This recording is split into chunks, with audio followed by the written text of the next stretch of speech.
अस्सलाम वालेकुम। मैं हूं यूसुफ बुखारी और आप देख रहे हैं यूसुफ न्यूज़। आज हमारे साथ 3 मेहमान हैं जो वकला पेशे से बिलोंग करते हैं और बहुत लीजेंड किस्म के फीमेल वकला हैं। मैं आपका अपने मेहमानों से तारुफ करवाता हूँ। सबसे पहले सईदा साजदा दादी एडवोकेट हाई कोर्ट। हमारे दूसरे मेहमान मैडम गजाला सिंधु साहबा हैं, एडवोकेट हाई कोर्ट, जो किसी तारुफ के मोहताज नहीं। तीसरे हमारे मेहमान रॉ कमल शहजादी एडवोकेट हाई कोर्ट हैं। इनसे हम थोड़ी से आज डिस्कस करेंगे कि वकला कम्युनिटी और इनके मसाइल और आजकल जो बहुत आम इशू चल रहा है कि कानून की जो वायलेशन है, इसके ऊपर अब ज़रा डिस्कस करेंगे। तो सबसे पहले मैं आता हूँ मैडम साजिदा दादी आपकी तरफ कि आप तीनों का हमने देखा है कि बहुत प्यार है और बहुत इत्तेफाक है हर मामले में। इसकी वजह क्या है? इसकी वजह मोहब्बत है। तो सिर्फ जवाब है, इसकी वजह सिर्फ मोहब्बत है। जबकि आजकल के दौर में ये बहुत नायाब है। हम सालों से साथ हैं और इसकी वजह सिर्फ मोहब्बत है। ये जबरदस्त, ठीक है। तो दूसरा आपसे ही सवाल करते हैं कि आप शोबा वकालत इतनी देर से बिलोंग करते हैं, आप इसकी अहमियत के बारे में क्या कहेंगे? एक तो पहली बात ये कि ये बहुत ही दबंग प्रोफेशन है। इससे ज़्यादा अच्छा प्रोफेशन मुझे तो बादी नज़र में कोई दिखाई नहीं देता, क्योंकि मैं इस प्रोफेशन से मुंसलिक हूँ। दूसरा, आप आजकल के हालात में अगर गौर करें तो जहाँ पे फस्तायत है और हुकूमती अनासर की बड़ाबंदियाँ हैं, उनकी अजीब हथकंडे हैं, और फिर जिसकी लाठी उसकी भैंस वाला सारा मामला जो हमारे माशरे में सरायत कर गया है, तो वहाँ पे जब इख्तियारात की जंग छिड़ जाए तो इससे अच्छा प्रोफेशन कौन सा हो सकता है कि आपके पास इख्तियार है, आपके पास जुर्रत है, आपके पास विजन है कि आप बोल सकते हैं माशरे के किसी भी मसले पर और जुर्रत से अपने ख्यालात का इजहार कर सकते हैं। तो माशरे में ज़िंदा रहने के लिए जो चीज़ें ज़रूरी हैं, वो उनमें मुझे अपना प्रोफेशन भी लगता है कि ये आने वाले बच्चों को इस प्रोफेशन में आना चाहिए, जो बच्चे पढ़ रहे हैं, ताकि वो अपनी आज़ादी राय का हक इस्तेमाल कर सकें और माशरे के लिए अपने आप को फाल बना के माशरे के लिए बेहतर काम कर सकें। मैडम जी, अच्छा मैडम गजाला सिंह, आपसे मेरा ये सवाल है कि आप इस पेशे को फ्यूचर में कैसे देख रही हैं? क्या इसकी डिमांड होगी या कम होगी? अच्छा, जिस सोसाइटी में हम जिंदा है ना, और जैसे अभी भी रिसेंटली हालात चल रहे हैं और रूल ऑफ लॉ की बात जो है वो आप देखें कौन कर रहा है सोसाइटी में? सिर्फ वकील कर रहा है। आइन क्या है, क्या कहता है, हमारे राइट्स क्या हैं, वो सिर्फ वकील जानता है। तो फ्यूचर जो है वो है ही वकील का।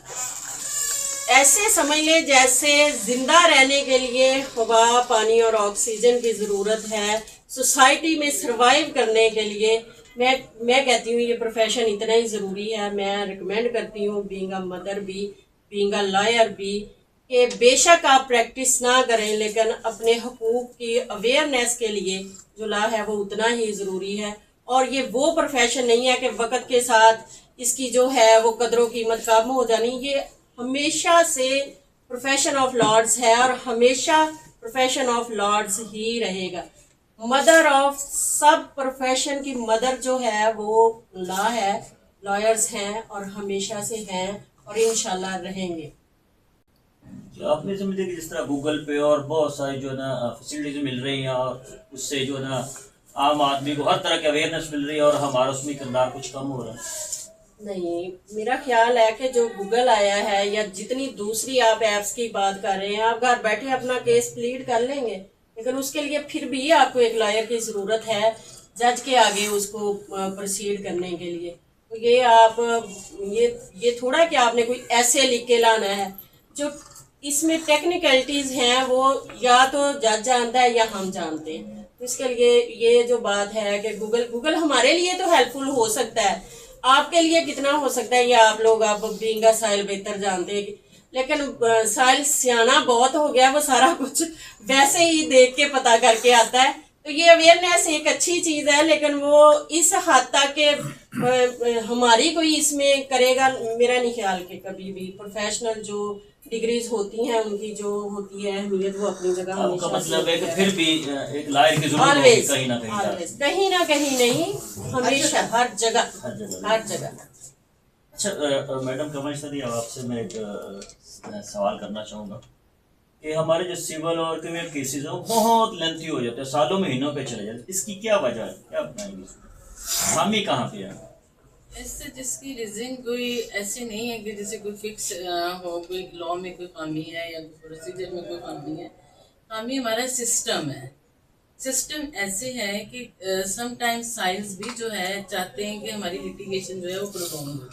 हमने आपस में कुछ टफ टाइम दे के दूसरी पार्टी से हमने सेटलमेंट कर दी है। जहाँ तक सिविल केसेस की बात है, सिविल प्रोसीडिंग वैसे ही दूसरे प्रोसीडिंग से हटके इसका प्रोसीजर ज़्यादा लेंथी होता है, और उसकी लेंथी मज़ीद लेंथी होने की रीज़न ये हो जाती है कि उसमें हमारी एविडेंस में डिले आ जाता है। कुछ हमारे जुडिशियल सिस्टम में ऐसा है कि समटाइम हेयरिंग्स होती है तो जजेस जो है छुट्टी पे चले जाते हैं, शॉर्ट लीव पे चले जाते हैं, या फिर एडजमेंट्स जो होने की एक रीज़न होती है वो एक टैक्टिस है, वो वकला यूज़ कर रहे हैं या पार्टीज यूज़ कर रही हैं, लेकिन उसमें कोई ऐसे फिक्स सिस्टम नहीं है कि उसको अच्छे तरीके से जाके हम डेलिब्रेटली जो है उसको डिले कर रहे हैं। डेलिब्रेटली डिले नहीं होता इसमें। सिविल प्रोसीजर वैसे ही लेंथी है और उसने अपने प्रोसेस के मुताबिक ही चलना है। अगर एक एप्लीकेशन किसी सिविल केस में आ गई है, जब तक वो एप्लीकेशन डिसाइड नहीं हो जाती उस वक्त तक उससे अगली प्रोसीडिंग स्टार्ट नहीं होगी। उसमें आगे स्टे मैटर्स भी आ जाते हैं। एक एप्लीकेशन हमारे अगेंस्ट डिसाइड हो गई तो हम डेफिनेटली आगे एपलेट फॉरम पे जाएंगे। एपलेट फॉरम पे जाने के लिए नीचे की प्रोसीडिंग स्टॉप हो जाएंगी। तो वो ये सारी रीजंस चलती हैं। लेकिन अब जो सुप्रीम कोर्ट ने और लाहौर हाई कोर्ट ने डिसीजंस किए हैं, टाइम फ्रेम फिक्स किया है, केसेस में डायरेक्शंस दी हैं कि जो ओल्ड केसेस हैं 3 साल से ज़ायद उनका अरसा हो गया है, उनको जो है डे बाय डे हेयरिंग करके उनको डिसाइड किया जाए। तो अब बहुत अच्छा सिस्टम हो गया। अब वो पहले वाला सिस्टम खत्म हो गया कि केस जो है वो दादा ने फाइल किया था और पोते ने जाके उसका बेनिफिट लिया। अब वो सिस्टम खत्म हो गया। अब एक टाइम फ्रेम आ चुका है। उसमें ये है कि आफ्टर 3 इयर्स जो है वो डायरेक्शंस आ जाती है केसेस में। सम टाइम हम लोग खुद भी प्लेटफॉर्म से डायरेक्शंस ले आते हैं कि इसको डे बाय डे हेयरिंग किया जाए। तो वो इन सारी हेयरिंग्स में इस तरह जब डे बाय डे हेयरिंग होती है तो केसेस भी जल्दी डिसाइड होते हैं। देखिए, आप समझिए कि जो सुप्रीम कोर्ट ने जजमेंट दी है और उस पर अमल दरामद मनवाना हो रहा है या अभी भी डिले टेक्टिंग का नहीं जी बिल्कुल हो रहा है। अब तो जजेस हमें एडजमेंट ही नहीं देते कि जी डायरेक्शन केस है, फाइल को रेड टैग लग चुका है, इसमें हम आपको डेट नहीं दे सकते। आज आपने अगर आर्गूमेंट्स हैं तो आर्गूमेंट्स ही करने हैं, अगर एविडेंस है तो आपने एविडेंस ही करनी है, उसमें आपको एडजमेंट नहीं मिल सकता। अच्छा मैडम साहिदा, इसमें कानून क्या कहता है? एक साइल आता है जबकि जज को भी पता होता है और उसका जो काउंसिल होता है उसको लायर को भी पता होता है इसमें किस हद तक सदाकत है, बस उसको खंगालने में, लेकिन इसमें कानूनी नुक्ता नजर क्या है? अच्छा बुखारी साहब, बुनियादी तौर पे आपका सवाल मुबहम है। जज को और वकील को किसी को भी नहीं पता होता। असल तो पता साइल को ही होता है या उस शख्स को होता है जिसके खिलाफ हुआ है। असल कहानी उनको पता होती है। और अगर आप पुराने वो लॉगर्स देखें तो उसमें देखें कि वो जो देवता है, इंसाफ का देवता, उसकी आंखों पे पट्टी है। उस पट्टी का मतलब ये है कि उसे कुछ नहीं पता कि क्या हुआ है। तो ये आपके सवाल से मुतजाद बात है। दूसरी बात ये कि वकील किस लिए है? वकील जज और साइल के दरमियान में खड़ा हुआ वो शख्स है जो साइल की बात को जज तक पहुंचाता है और जज की आंखों की वो पट्टी उतारता है। तो ये है इन 3 लोगों का कॉम्बिनेशन, इन 3 लोगों का आपसी रिश्ता कि वो दरमियान में। वकील का मतलब मददगार है। आप अरबी में भी लें तो अल्लाह ताला का नाम है, ये मददगार है। तो यही मददगार दरमियान में खड़ा होता है और इंसाफ के उस देवता की आंखों की पट्टी को उतारता है। तो जब तक वकील इतना जरूरी है कि इंसाफ के देवता तक आपकी आवाज ही नहीं पहुंच पाती जब तक वो दरमियान वाला उस पट्टी को उतारने में मावन साबित ना हो। मैं भी यही कह रहा हूँ। मेरा कहने का मतलब ये कि मतलब पता चल जाता है कुछ 2-4 हेयरिंग के बाद, 2-4 नेगोशिएशन के बाद और उसकी जो भी सबमिशन होती है, फिर भी क्या वहाँ पे वकील कमजोर हो जाता है? अच्छा, या वो सही तरह वो जज की आंखों पे जॉब करती है कि पट्टी उतार नहीं पाता? हाँ, ये किसी हद तक इसको माना जा सकता है क्योंकि वो जो पट्टी है ना, वो जो उतरनी है, वो उतरनी है शहादत से, वो गवाही से उतरनी है। आपने साबित करना है, ये काफी नहीं है कि आपके साथ ज्यादती हुई है, उस ज्यादती को आपने साबित करना है तहरीरी और जुबानी शहादत से, हालात वाक़ियात से। अब अगर आप उसको दुरुस्त तरीके से साबित कर लेते हैं तो आपको इंसाफ मिल जाता है। अगर आपको इंसाफ नहीं मिलता तो उसकी बड़ी वजह ये भी है कि आप उस पट्टी को उतारने में दुरुस्त तरीके से कामयाब नहीं हो सके।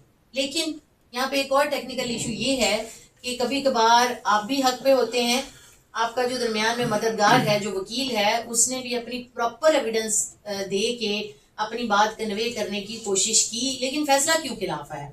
फैसला इसलिए खिलाफ आया कि वो जो आपका सारा मैकेनिज्म था, वो लॉ का जो एक प्रोसीजर है उसके मुताबिक नहीं था।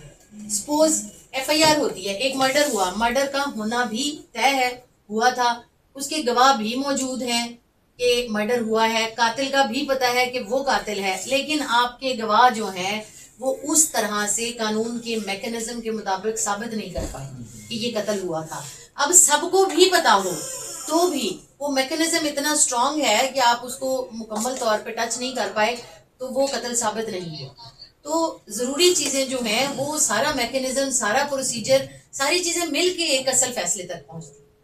अच्छा मैडम, तो मैं आपसे एक और पूछना चाहूँगा कि क्या आप समझती हैं कि क्रिमिनल केसों में किसी पॉइंट तक पहुंचने में पुलिस का बहुत रोल है और वो इसको जो है ना डिले टेक्निक इस्तेमाल करती है? अच्छा नहीं, क्रिमिनल में इतना डिले होता नहीं है।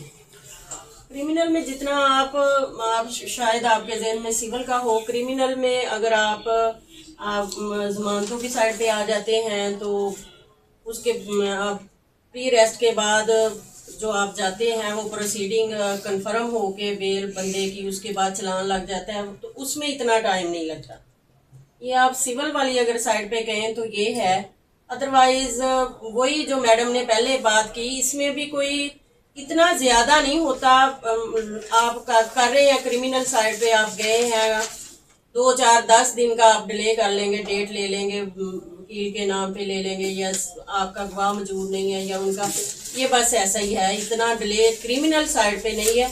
आप ये कह सकते हैं इंसाफ मिलने ना मिलने में डिले पुलिस कर सकती है, तो ये वहां से जो उन्होंने बुनियाद एक एफआईआर की बना के भेजी है, फिर जो उन्होंने वो जिमनियां वगैरह लिख के भेजी हैं, ये कह सकते हैं कि वहाँ वो जो डंडी मारते हैं पुलिस जो बायस्ड होती है, वो एक रोल प्ले कर सकते हैं।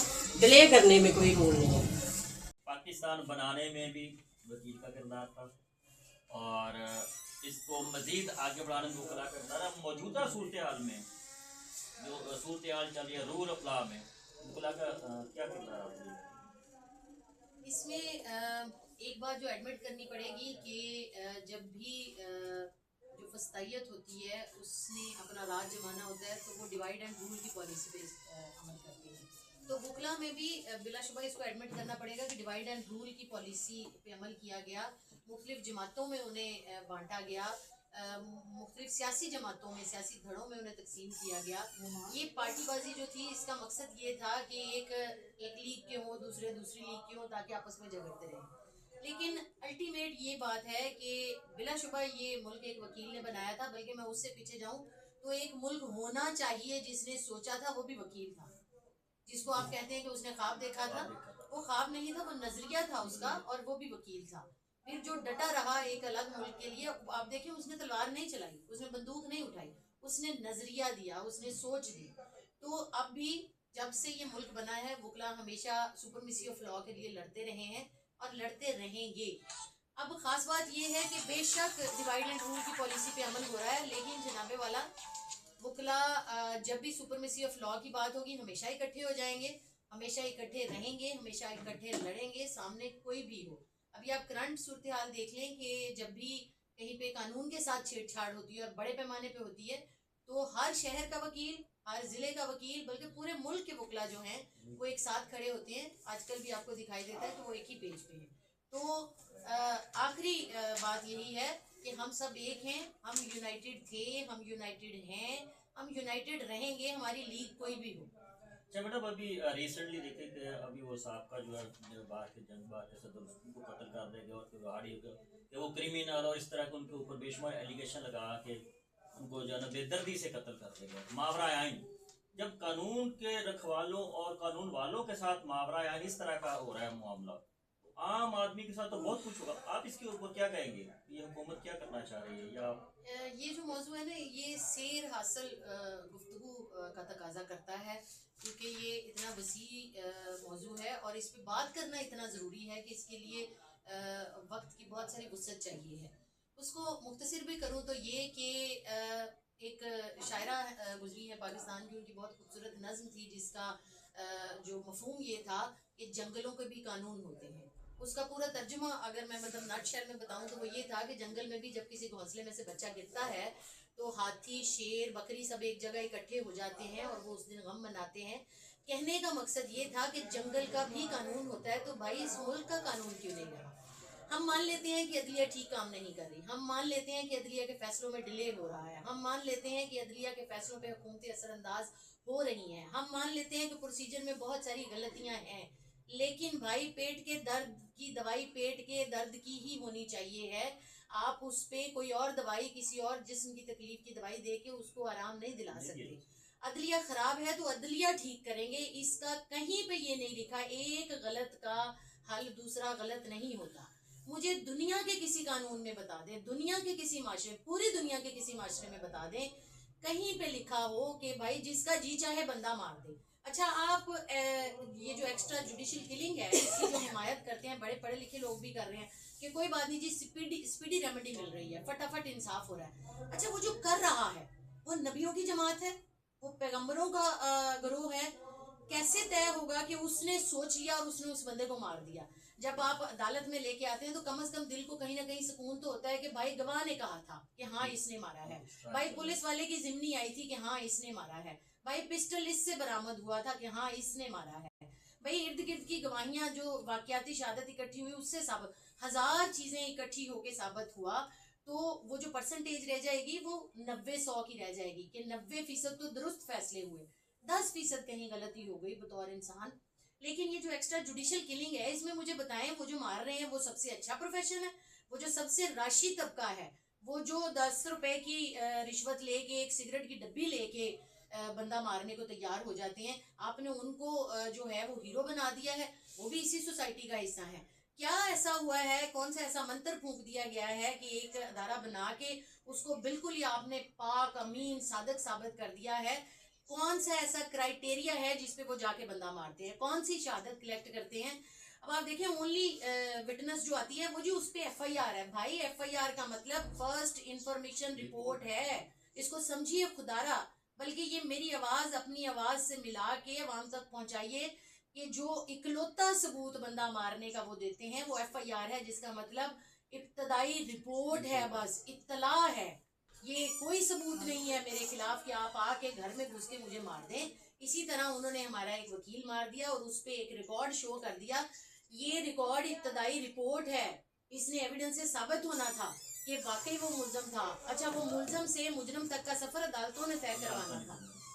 तो अगर अदालतें सही काम नहीं कर रही हैं तो अदालतें सही कीजिए।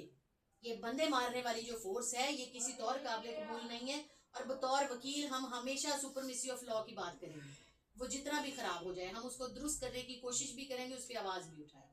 अच्छा मैडम, कमल इसमें पंजाब बार का कितना रोल है लॉ ऑफ सुप्रीमेसी में? तो जाहिर है आप अपने नुमाइंदे सेलेक्ट उनको भेजते हैं, आगे भेजते हैं और फिर वो पाकिस्तान बार बनती है। वो जो मेंबर्स हम सेलेक्ट करते हैं वो भी हम में से होते हैं, हमारे बाहर के मेंबर्स होते हैं, और जो लोग लीडरशिप क्वालिटीज़ रखते हैं, अपने आप को मनवाते हैं लीडरशिप में, तो उन्हीं को सिलेक्ट करके आगे भेजा जाता है। और उनका मकसद भी यही होता है कि जहाँ भी सुप्रीमेसी ऑफ लॉ की बात आ रही है, या आप सुप्रीमेसी ऑफ लॉ को भी छोड़ दें, आप ये देखें कि जहाँ पे इक्वलिटी आनी है, ह्यूमैनिटी को देखा जाना है, वहाँ पे मेंबर पंजाब बार रिप्रेजेंट करते हैं अपनी अपनी बात को, अपने अपने डिस्ट्रिक्ट को, और वहाँ पे सजेशंस दी जाती हैं, करारदाद मंजूर करवाई जाती हैं। ऐसा नहीं है कि अब एक्स्ट्रा, जैसे मैडम जैदी ने बहुत अच्छा इस पे डिबेट की एक्स्ट्रा जुडिशियल किलिंग पे, तो एक्स्ट्रा जुडिशियल किलिंग मुझे ये बताएं, आज जो गवर्नमेंट ने ये बना दिया है, क्या इससे उसको क्या रिजल्ट मिल रहे हैं गवर्नमेंट? क्या क्राइम कम हो गया है? क्या इनका जो जिस चीज को ये हासिल करना चाहते हैं वो हासिल हो गई है? सिर्फ लोगों में खौफ व हरास पैदा करने के लिए एक्स्ट्रा जुडिशियल किलिंग को जो है प्रमोट किया जा रहा है। और ये ऐसे ही है, अवाम के साथ वो जुल्म है कि जिसे आप कह लें कि अंधेरों में फेंक देना। जंगल में जैसे उन्होंने कहा कि कानून होता है, जंगल का भी कानून होता है, लेकिन यहाँ आप इंसानों के साथ वो सलूक कर रहे हैं कि वहां पे कोई कानून नहीं है। और वकला कम्युनिटी कभी भी ऐसा नहीं होने देती। पाकिस्तान में हमेशा से वकला ने काम किया, वकला कम्युनिटी ने अपने आप को मनवाया।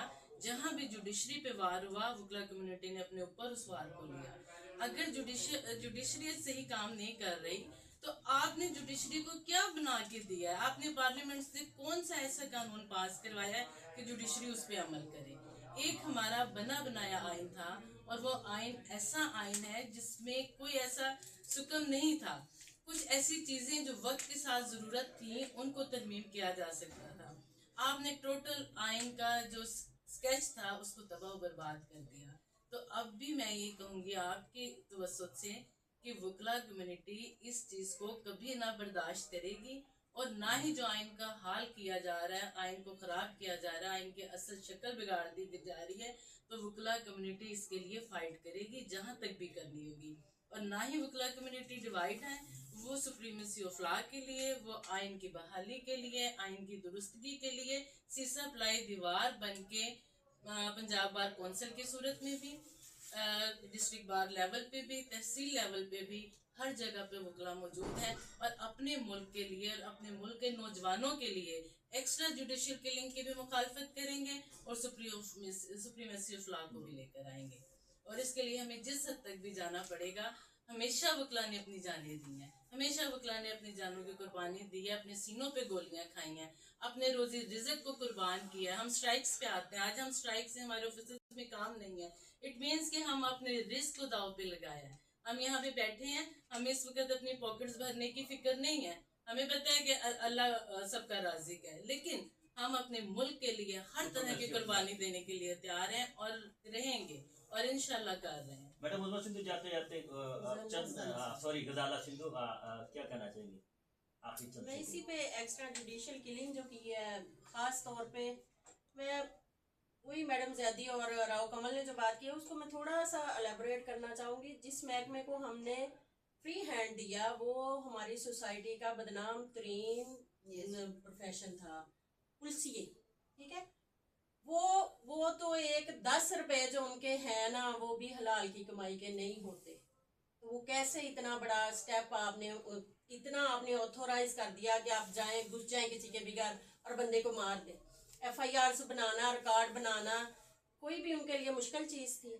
और एक चीज तय है कि जितने भी क्रिमिनल हैं, अगर किसी पे 114 FIRs थी तो इतना रिकॉर्ड बनाने में उस बंदे को इतनी आजादी, इतनी छूट देने में पुलिस मुलव्वस थी। आपका बदनामे जमाना डिपार्टमेंट आज जो लाशों पे भंगड़े डाल रहा है, जैसे आगे कुत्तों की लाशें पड़ी हुई हैं, इनमें इंसानियत है? ये जिस घर में घुस जाए वहां से सामान हटा ले। बहू बेटियों की इज्जतें तो इनसे महफूज नहीं है। हमें चोर डकैत डाकुओं से कोई खतरा नहीं है सोसाइटी को।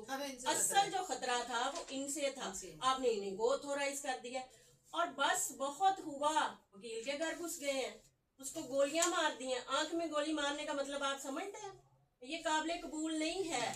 लोग सुपरमेसी ऑफ लॉ की आप बात कर रहे हैं, हमारी तरफ लोग देखते हैं। रूल ऑफ लॉ की बात है, हमारी तरफ लोग देखते हैं। आपने उसी डिपार्टमेंट को हाथ डाल लिया है। जो आप कह रहे हैं ना, रिकॉर्ड था उसका, भाई उसका रिकॉर्ड आप 1970 में कौन सा डिजिटल रिकॉर्ड था? आपने उसके दादा का रिकॉर्ड साल लगा लिया। गांव में रहते हुए दुश्मनदार बंदों के रिकॉर्ड बनना कोई बात नहीं है। गांव में बच्चा 15 साल का काम बाद में होता है, उस पर FIR पहले हुई होती है। 324 337 की FIR, ये कौन सा आपने उसमें डाल के उसको कर दिया है, मर्डर कर दिया है? तो ये है कि जिस डिपार्टमेंट को आपने इतना कर दिया है, हमेशा जब भी इंसाफ की बात हुई है, रूल ऑफ लॉ की बात हुई है, सुपरमेसी ऑफ लॉ की बात हुई है, वकील हमेशा से खड़ा है, हमेशा खड़ा रहेगा। एक्स्ट्रा जुडिशल जो मर्डर्स हो रहे हैं, हम उनके कल भी खिलाफ थे, हमने कल भी उनके खिलाफ बात की। अब हमारे घर को हाथ डाला है तो इंशाअल्लाह ताला यहाँ से तो फिर आवाज़ वही आएगी जो उसी दिन से आ रही है। हम तब तक बैक टू कोर्ट नहीं जाएंगे जब तक आँख के बदले आँख, नाक के बदले नाक और जान के बदले जान नहीं हो। जी, तो आपने देखा कि इसमें तमाम तर वो जो हासिल उसमें ये है कि अगर हम सुपरमेसी ऑफ लॉ की बात करते हैं और अगर हम चाहते हैं कि इस मुल्क में अमन व अमान हो तो हमें सुपरमेसी ऑफ लॉ बहुत ज़रूरी है। उसमें जो सबसे बड़ी रुकावट जो कहा जाता है, जो आमतुन्नास की ज़ुबान में, वो हमारा पुलिस डिपार्टमेंट है। अगर पुलिस डिपार्टमेंट इस्लाहात और चेक एंड बैलेंस और यही अगर दुरुस्त हो जाएंगे तो इस मुल्क में बहुत सारा इंसाफ की फराहमी आसानी हो जाएगी। बहुत शुक्रिया जी मैडम साजिदा दादी, आपने वक्त दिया। मैडम आपका बहुत शुक्रिया। मैडम कौंसल आपका बहुत शुक्रिया। अल्लाह आपको खुश रखे। फिर किसी और रोज़ मुलाकात होगी।